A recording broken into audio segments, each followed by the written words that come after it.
بنام خدا مہربان و شفیق۔ قسم ہے ان فرشتوں کی جو پے در پے بھیجے گئے ہیں، قسم ہے ان فرشتوں کی جو سرعت سے احکام انجام دیتے ہیں، قسم ہے ان فرشتوں کی جو وحی الہی کو اچھی طرح نشر کرتے ہیں، قسم ہے ان فرشتوں کی جو حق و باطل کو مکمل طور سے جدا کرتے ہیں، اور قسم ہے ان فرشتوں کی جو ذکر کو بے صورت وحی لے کر آتے ہیں، حجت کو تمام کرنے یا تنبیہ کو مکمل کرنے کے لیے۔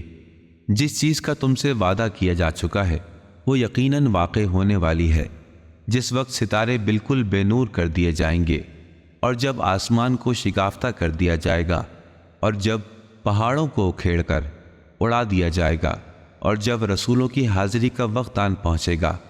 کس روز کے لیے یہ کام اٹھا رکھا گیا تھا؟ فیصلے کے دن کے لیے۔ تم کیا جانو فیصلے کا دن کیا ہے؟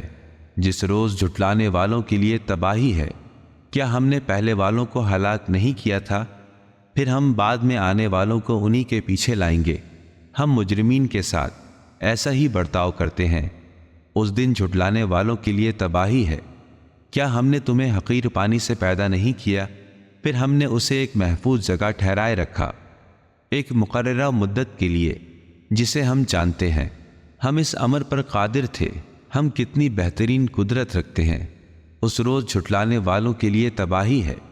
کیا ہم نے زمین کو رہائش گاہ قرار نہیں دیا، زندہ اور مردہ افراد کے لیے، اور اس میں بلند و بالا پہاڑوں کو جما دیا، اور ہم نے تمہیں آب شیریں سے سیراب کیا۔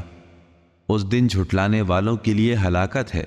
کہا جائے گا چلو اس عذاب کی طرف جسے تم جھٹلاتے تھے، چل پڑو ایسے سائباں کی طرف جو 3 حصوں والا ہے، نہ ٹھنڈی چھانوں والا ہے اور نہ ہی شعلوں سے بچانے والا ہے۔ یقیناً اس جہنم سے ایسی چنگاریاں اڑتی ہیں جیسے کوئی محل ہو، ایسا لگتا ہے گویا کہ وہ پیلے رنگ کے اونٹ ہوں۔ اس دن جھٹلانے والوں کے لیے ہلاکت ہے۔ یہ وہ دن ہے جب وہ کچھ نہ بولیں گے، اور نہ ہی انہیں اجازت دی جائے گی کہ وہ عذر خواہی کریں۔ اس دن جھٹلانے والوں کے لیے ہلاکت ہے۔ یہ فیصلے کا دن ہے جس میں ہم نے تمہیں اور پہلے والوں کو جمع کر دیا ہے۔ پس اگر تمہارے پاس کوئی مکر ہے تو مجھ پر آزما کر دیکھ لو۔ اس دن جھٹلانے والوں کے لیے ہلاکت ہے۔ بے شک متقین گھنی چھانوں اور چشموں میں ہوں گے، اور وہ جس پھل کو خواہش کریں گے وہاں موجود ہوگا۔ تم مزے سے کھاؤ اور پیو ان اعمال کے صلے میں جو تم انجام دے رہے تھے۔ ہم نیکوکاروں کو ایسا ہی بدلہ دیتے ہیں۔ اس دن جھٹلانے والوں کے لیے ہلاکت ہے۔ کھاؤ اور کچھ دن اور مزے لوٹ لو، تم لوگ تو مجرم ہو۔ اس دن جھٹلانے والوں کے لیے ہلاکت ہے۔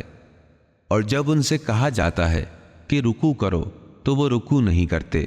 اس دن جھٹلانے والوں کے لیے ہلاکت ہے۔ اس قرآن کے بعد کون سا کلام ہو سکتا ہے جس پر یہ ایمان لے آئیں؟